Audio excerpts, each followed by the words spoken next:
Expolog, edição especial virtual. Realização e promoção.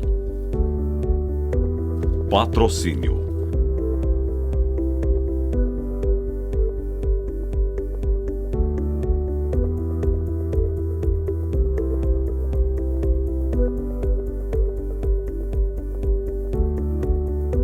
Apoio.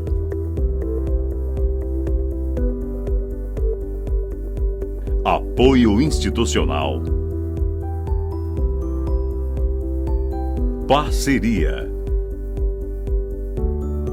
Parceiros de mídia. Assessoria de imprensa. A logística e a transformação digital integrando negócios.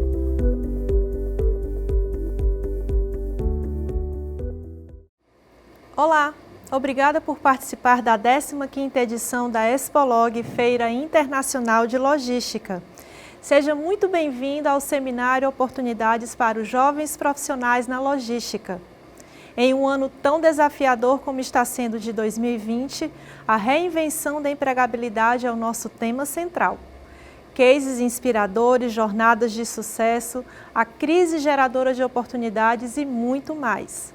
São mais de 20 palestras, uma programação instigante, com palestrantes incríveis e feita especialmente para você, jovem profissional. Aproveite! Olá, você que está conectado conosco, seja bem-vinda, seja bem-vindo. Aqui, diretamente do estúdio da Expolog 2020, saudamos com um abraço virtual a toda a nossa audiência do Ceará, do Brasil e do mundo, que prestigia o seminário Oportunidades para os Jovens Profissionais na Logística, que nesta edição especial de 15 anos traz como tema central a logística e a transformação digital integrando negócios. Assistiremos agora ao case História da Vida Profissional, com inúmeros desafios e dificuldades que geraram também inúmeras oportunidades de um crescimento exponencial na carreira pela resiliência frente a todas as adversidades. Conheça o nosso convidado.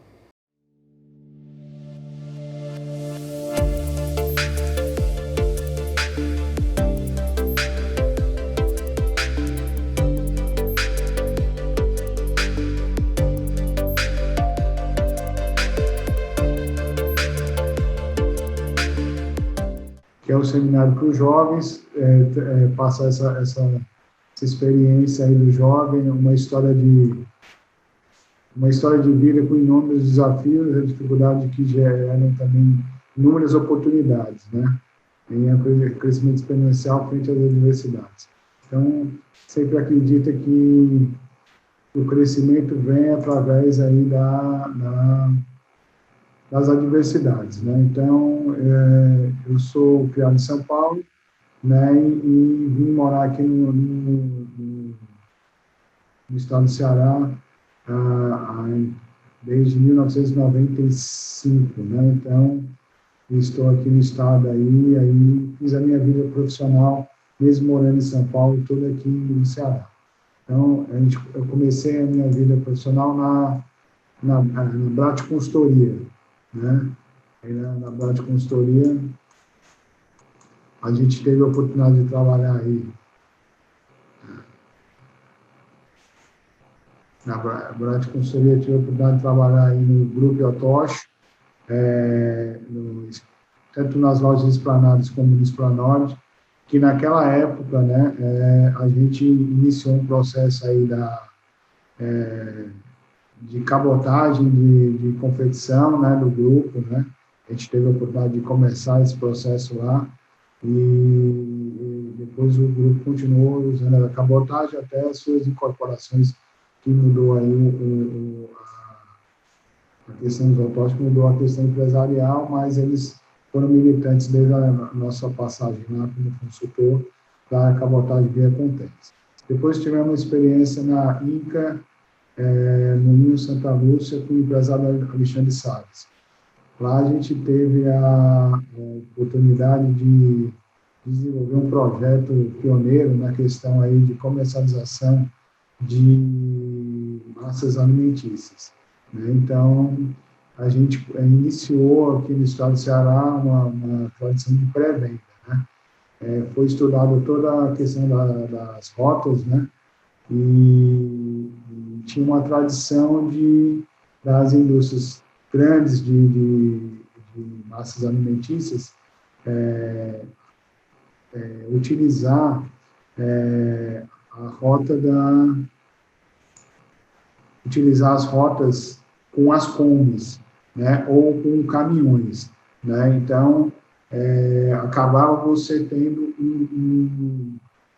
pequeno, a gente tinha poucas incidências no ponto de venda, né?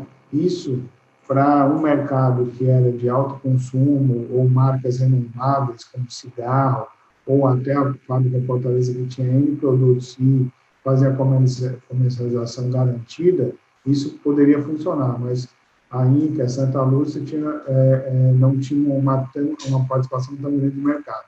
Então, a gente implementou uma logística diferente, uma pré-venda.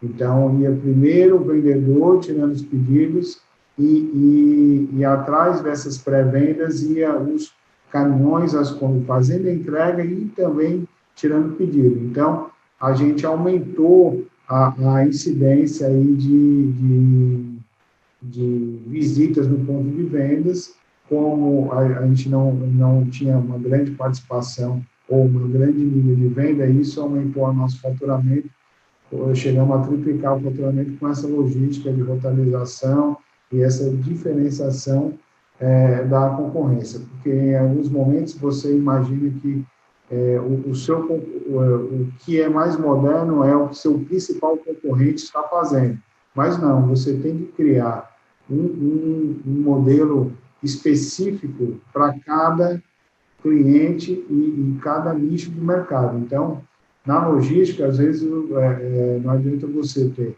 muitos equipamentos com uma operação que não demanda de tanto equipamento, ou uma operação que demanda muito equipamento, você ter pouco equipamento. Você tem que ajustar esse just-in-time, nem muito, nem pouco, mas uma logística perfeita para a coisa dar fluidez, né, para o negócio. E a última experiência na época da Brat foi na Termaco, né, como consultor. Nós passamos lá 2 anos como consultor na Termaco, desenvolvendo vários projetos, e aí a gente, tanto no aproveitamento da frota de caminhões, controlando a quantidade de veículos e viagens por caminhão, também a melhoria na questão do setor pessoal, melhoria na manutenção, controles financeiros, e aí nós passamos 2 anos como consultor aí eu fui convidado pelo Bertrand Goriz e Carlos Maia para continuar essa vida, esse trabalho de assessoria e diretoria na Termaco, para continuar os projetos que estavam em franca expansão, né?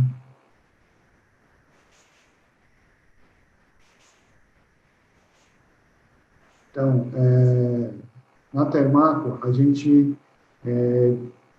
tem 3 grandes objetivos: o desenvolvimento de projetos e a diversificação de serviços oferecidos junto aos clientes armadores, né? A Termaco foi pioneiro em vários armadores. O apoio à diretoria em todas as áreas da empresa. Eu tive o prazer e a oportunidade dados pelos donos da empresa por passar por todos os setores, tanto o setor financeiro, manutenção, administrativo, comercial e toda essa parte institucional. E o desenvolvimento de novos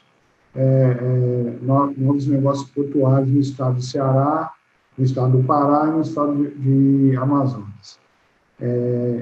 Sempre é muito importante para o jovem ou que escolheu a logística entender que a adaptabilidade, o compromisso, o envolvimento por parte do profissional de logística é muito grande. Em todas as profissões hoje, na atualidade, é muito grande, mas na logística existe uma grande mudança, né, de clientes, de demandas de mercado, né? Quando a gente chegou na Termaco, a Termaco é uma empresa pioneira, A primeira Hitstacker do Porto de Fortaleza foi trazida pelo Felipe Boris, né?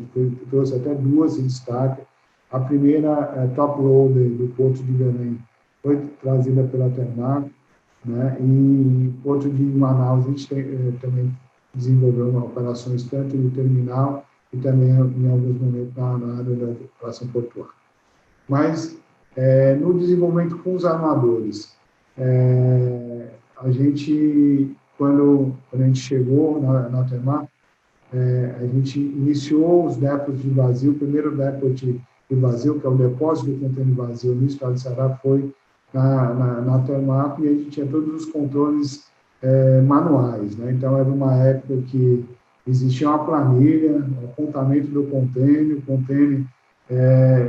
a recepcionista recebia as informações do operacional, enviava via fax para os armadores que estavam no Rio e São Paulo, para poder administrar, liberar booking, tudo. Então, foi uma fase muito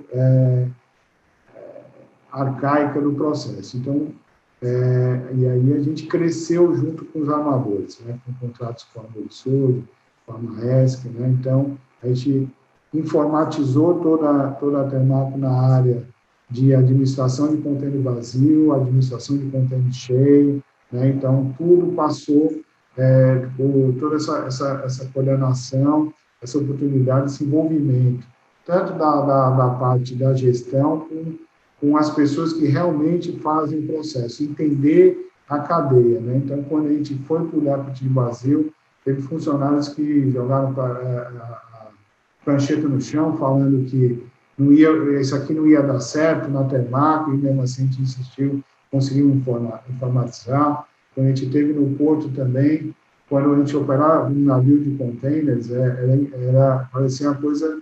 Quando eu comecei, antes do ano 2000, nisso, eu via 8, 9 pessoas numa mesa redonda, colando contêineres numa cartolina. Isso eu achava uma coisa surreal, né, para você fazer o plano do navio, apresentar e tudo.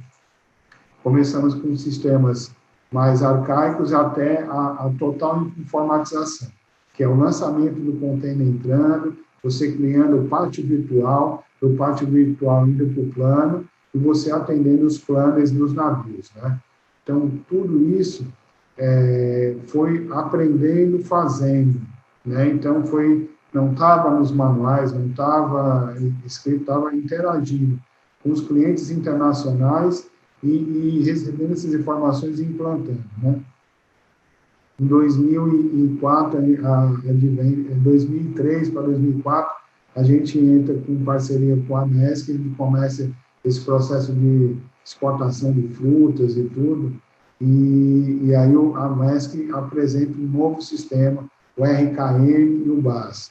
O que era o RKM? Era todos os lançamentos dos gates do container em tempo real via internet. E o BAS era um sistema de liberação de booking via internet. Então, em 2004, né, a gente começou esse processo todo de informatização via a Termac na operação de contêiner, tanto no depot de vazio como nas operações portuárias. No advento do PECEM, a Termac iniciou as operações de containers no porto do PECEM, em parceria com a MSC, e atendia 2 joints, o joint da Barra, né, que era Hamburgo Sul, Barra e CSAV, e outros joints aí da antiga CCL, que hoje foi comprado pelo Hamburgo Sul, que era um serviço focado aí para o Mediterrâneo. Toda essa história, tanto com o PECEM e Fortaleza, iniciou todos os serviços de contêiner via Fortaleza, e alguns foram transferidos para o PECEM, mas a cabotagem continuou sendo operada pelo Porto de Fortaleza. Em outras áreas da empresa, a gente desenvolveu projetos relacionados à contratação pioneira de mão de obra com vínculo empregatício, né? Então, a Termac foi uma das empresas pioneiras de criar um modelo em porto público com contratação via CLT. depois da lei de modernização dos portos, abriu uma oportunidade de você construir a sua própria estiva para você operar em porto público. Qual seria a vantagem de você construir uma própria estiva? Você teria um custo mais competitivo e traria esse benefício para o seu cliente armador.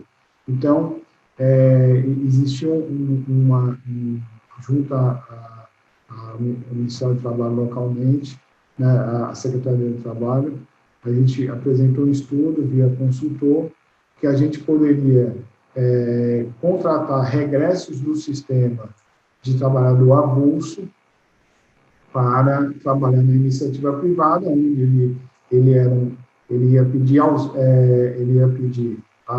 o afastamento temporário para as chamadas do órgão, mas ele continuaria sendo trabalhador portuário, né, com seu direito preservado, mas trabalharia conosco com vínculo empregatício. Com isso, a gente, com esse modelo de fazer o trabalhador portuário com treinamento e ele tendo, trabalhando numa questão de uma empresa privada, a gente conseguiu aumentar as produtividades do Porto de Fortaleza para duplicar a movimentação de contêineres, né? Tanto na questão de mão de obra e na chegada do nosso primeiro guindaste MHC no Porto de Fortaleza. Então, a gente fez todo esse trabalho de uma estiva especializada, uma estiva que também trabalhou no Porto do Pecém, apoiando as operações do Pecém, mas contratado pela Termar, né?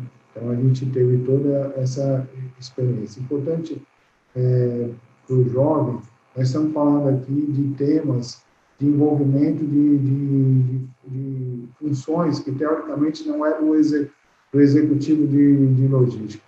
Entender de lei, negociar com um trabalhador portuário,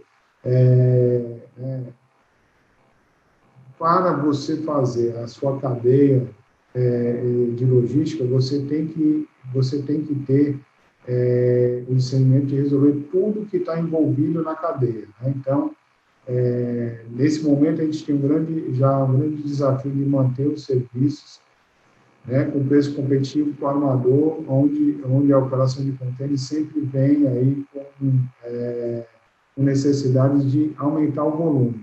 Então, toda a operação de contêiner, ela se torna viável na medida que ela aumenta gradativamente o seu volume. É um negócio de escala, né? Então, a gente teve toda essa experiência.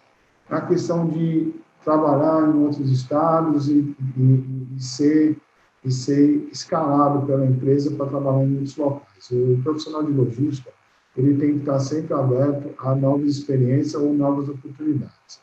Realmente, quando eu tive a oportunidade de ir para o Porto de Belém, foi para desenvolver algumas operações que a gente já tinha feito em Fortaleza, né? Então, realmente, a gente foi sem o conhecimento do mercado, mas com todo o apoio da diretoria para a gente poder tentar incrementar nossas operações, como ocorreu no Porto de Manaus. Então, realmente, a gente, quando um profissional de logística abre uma nova frente, um novo local, ele é destacado para ir para um local diferente, ele acaba absorvendo todas as funções, tanto na parte operativa, como na parte de recuperação, recrutar mão de obra, desenvolver problemas fiscais, logística dos transportes, plano de ação, né, todas essas questões aí que perfaçam a questão da logística. E sempre estar com capacidade de negociar e interagir entre as pessoas. Isso é uma característica que o profissional de logística tem que ter para poder desenvolver, né? Ele tem que estar sempre aberto a estar em contato com a pessoa, tanto de campo como o contratante, a contratada, e entender a dificuldade para poder encontrar sempre a melhor solução.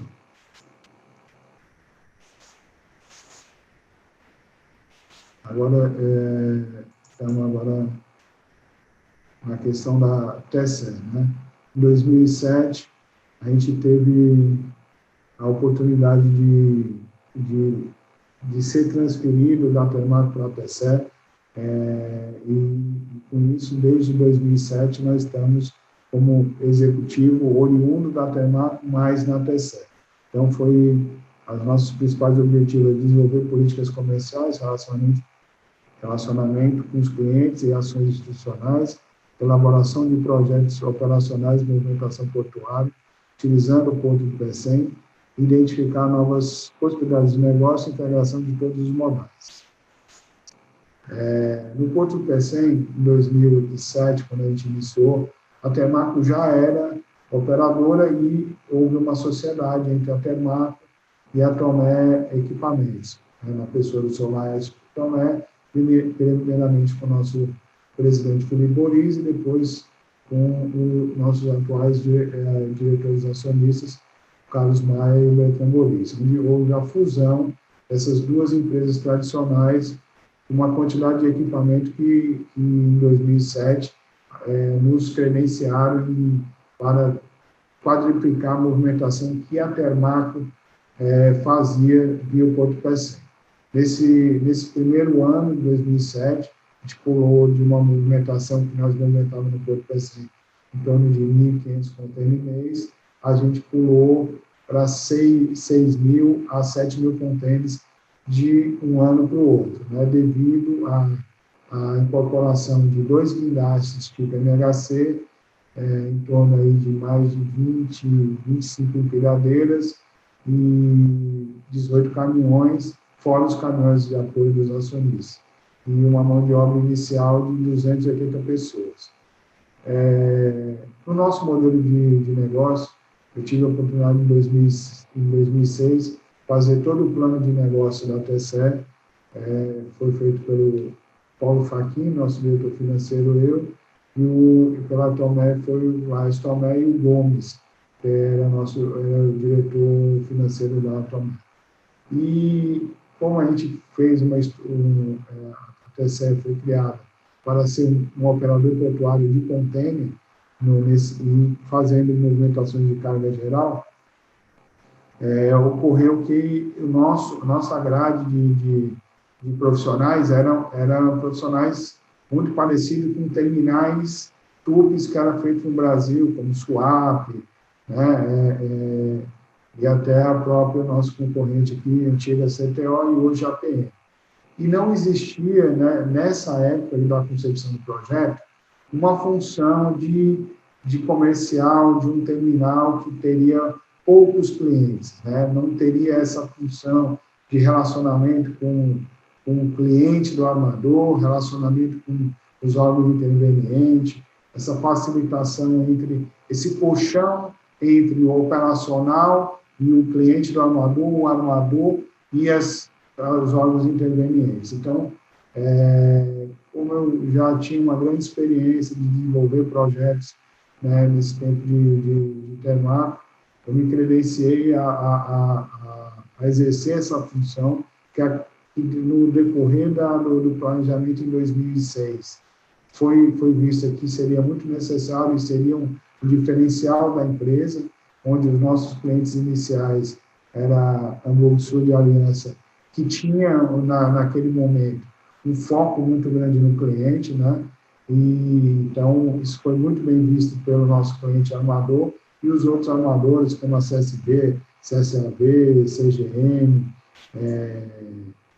todos os outros também ficaram muito satisfeitos por ter essa possibilidade. Assim, né? Então a gente começou esse desafio aqui no Porto Pecém, concorrendo sempre com a antiga CETEL e hoje a APM da MESC, que naquela época já tinha 2 guindastes MHC, veio mais 2 guindastes, nós passamos aí essas operações nos 3 primeiros anos. Foi concentrada a safra de fruta toda no Pecém, né? E realmente a gente movimentava numa época dessa aqui de safra, entre outubro até fevereiro, a gente movimentava em torno de 500 contêineres por semana, né? 500 contêineres por semana, que era uma grande movimentação da época por essa questão de concentração. No decorrer da nossa participação no PECEM, nós tivemos inúmeras oportunidades de novas cargas, né?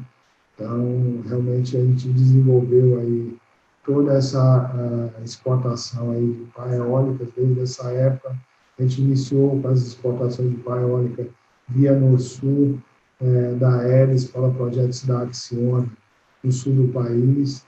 Tivemos a oportunidade de fazer a exportação pioneira de minério de ferro através do Porto do PECEM, utilizando uma área dentro do porto, né, onde, no decorrer dos anos, chegamos a exportar via o Porto do PECEM mais de 800 mil toneladas de minério de ferro. E desenvolvemos também uma operação pioneira em portos offshore, a descarga de clinker e escória, onde foi fundamental para o startup da Cimenta Apodi, né, onde a Cimenta Apodi, do grupo M. Dias Branco, iniciou com uma fábrica ao lado do PECEM, uma moageira, né, de 30 mil toneladas por mês, e uma grande fábrica em Quixeré hoje, uma produção muito maior, onde ele utiliza o calcário e moe o calcário para virar o clinker, que faz todo isso hoje em Quixeré. Mas nessa fase, no Brasil, não existia a possibilidade de operar com clinker, principalmente offshore. Então, em parceria com o cliente, foi importada a primeira moega ecológica da Almut, com um sistema de aspersão toda diferenciada e com uma movimentação via para carregadeira.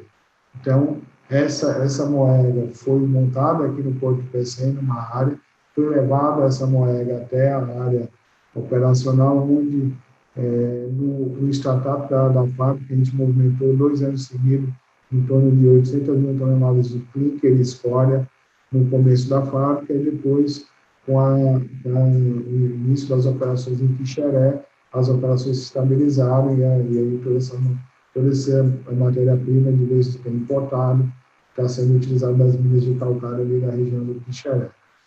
Então, a gente tem toda essa questão. Participamos ativamente da construção do GNL, né, promovido pela Petrobras, todos os braços de carregamento. Hoje nós temos uma operação de GNL offshore, e os braços de carregamento são 5 braços de carregamento de um lado, 5 braços de carregamento do outro. Cada braço de carregamento desse é de 80 toneladas. A gente foi todo responsável pelo recebimento do navio desses braços e a movimentação até o berço onde eles estão instalados. Então, realmente, a gente começou a fazer essas cargas de projeto com linha de eixo. Participamos ativamente também das importações das termoelétricas instaladas aqui no PECEM, a carvão, tanto antigas termoelétricas da MPX, mas hoje são termoelétricas do grupo EDP e Eneco. 2 turbinas de 360 mil megawatts da EDP, somando 720 megawatts, e uma de 360 megawatts da Eneco.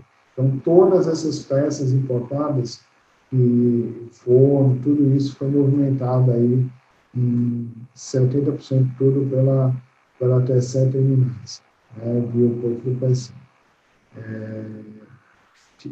Desde o início do Porto, nós fomos pioneiros na movimentação de produtos siderúrgicos, né, tanto no recebimento de produtos siderúrgicos, e como também fizemos a primeira exportação de tarugos via o Porto do PECEM. Né? Então, a gente fez aí um navio de 15 mil toneladas de tarugo, e hoje a gente tem uma movimentação regular de bobinas de aço, né, para os clientes do Norte e Nordeste. Então, tudo isso foi feito com foco no cliente e na possibilidade de desenvolver novas soluções. Né? Então, a gente nunca faz a mesma coisa, a gente vai sempre melhorando. Então, aqui nós temos a cultura da melhoria contínua. Né?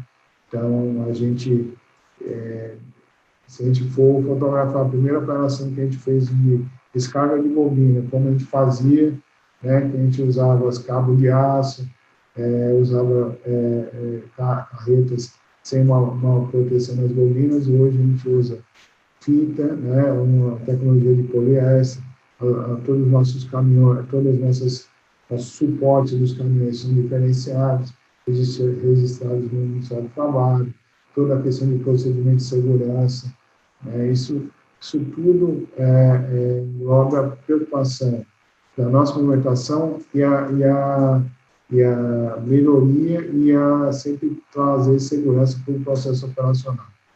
Então, hoje o profissional de logística ele tem que estar muito preocupado com a segurança. Isso evoluiu para melhor e com essa visão da segurança sempre em primeiro lugar. A solução da vida não é possível. Então, você tem que ter foco na segurança. Uma característica muito forte também nessa questão operacional é a diversidade. Então, o profissional de logística ele tem que promover a diversidade, promover profissionais diferentes, não pode ser todos do mesmo formato. Alguns profissionais têm uma certa habilidade, uns são melhores em uma coisa e outra, mas o importante é o ambiente de trabalho na logística ser diverso, com mulheres, com não ter problema de nenhuma dificuldade entre a pessoa e o profissional. Então, é oportunidade para todos os gêneros, né, todas as possibilidades, tratar as pessoas com o seu melhor para o seu profissionalismo. Então, o profissional de logística ele tem que entender isso aí como um processo válido, importante para a sua atividade profissional. No Porto Pecém, com o advento aí do novo projeto da CSP, a gente teve a oportunidade de ter um grande relacionamento com as grandes empresas coreanas, tanto a POSCO como a Andong Foods, onde trouxe um know-how muito grande na questão das cargas de projeto. A gente teve a oportunidade de operar em torno aí de mais de 60 navios do projeto. São navios que vinham com 5 mil toneladas de carga, 30 mil metros cúbicos de carga cada navio, em torno de 2.800 a 3.200 peças por navio. E quando a gente começou essa integração, a gente fez as primeiras reuniões, todo em inglês, e aí com tradutores e tudo. Então, dando spoiler, hoje o inglês não é mais nem diferencial, é uma necessidade que o profissional de logística tem que falar inglês, o espanhol, né, para poder interagir e para poder se colocar no mundo, né? Então, realmente, o profissional, hoje, ele não tem mais o diferencial do inglês. O inglês faz parte da sua necessidade. Então, quem for militar no ramo de logística, ele tem que falar inglês como pré-requisito, mas não como mais diferencial. Hoje, você não entra no setor só porque fala inglês. Você tem que ter todo um nível de conhecimento, o aprender constantemente, e o inglês e, se possível, o espanhol, para apoiar em todas as suas atividades aí, para poder, voltando à questão da experiência com os coreanos da Intergis, que Dongkook, né? Intergis é o braço logístico da Dongkook. Quando a gente operava até então as cargas de projeto, a gente controlava o packlist, mas fazia um trabalho espacial separando por tipos de carga.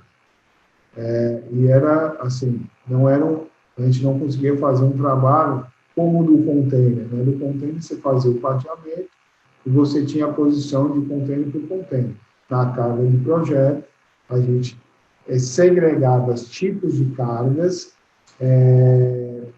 por tipos, mas não peça por peça. Né?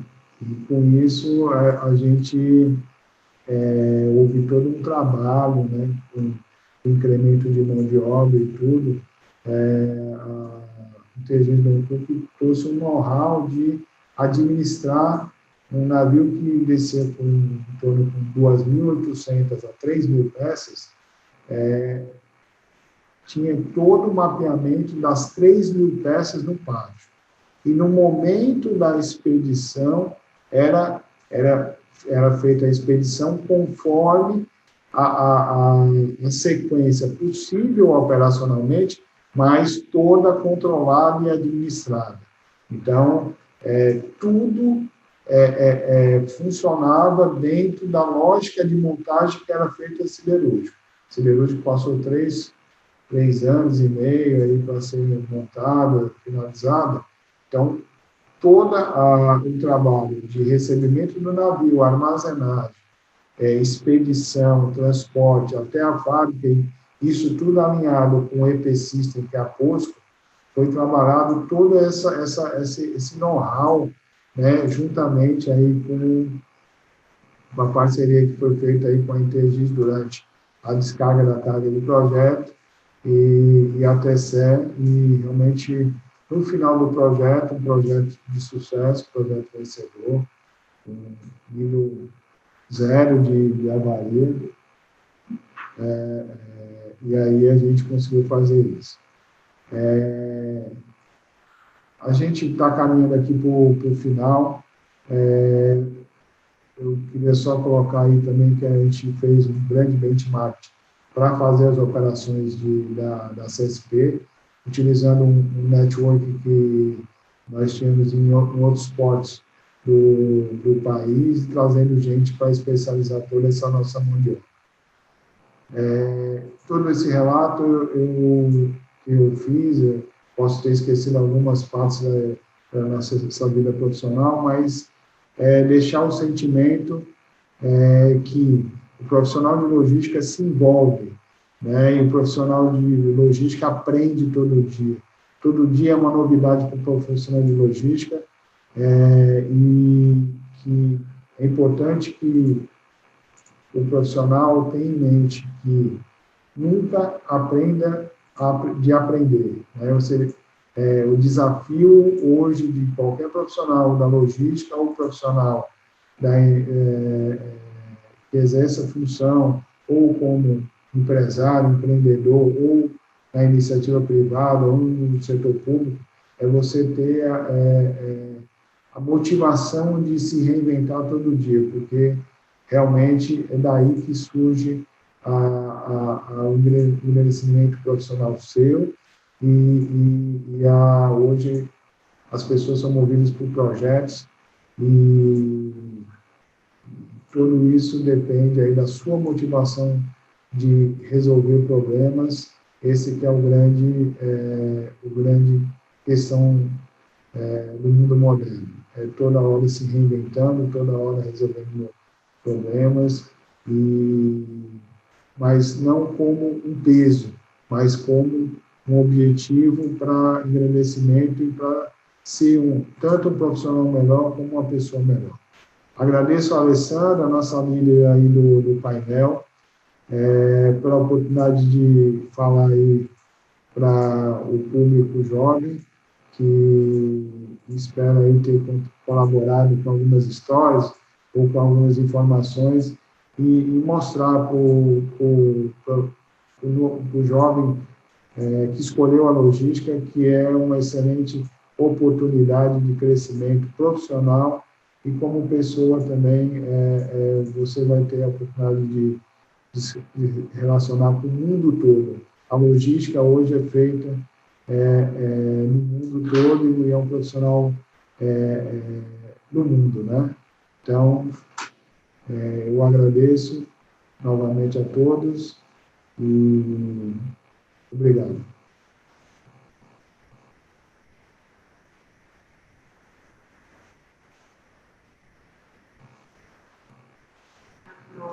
Tá bom? Não, ela mandou para mim, se você pega um Carlos Alberto, sintou, diga para ele Tá certo, então. Então, deu certo. Eu acho que faltou algumas coisas,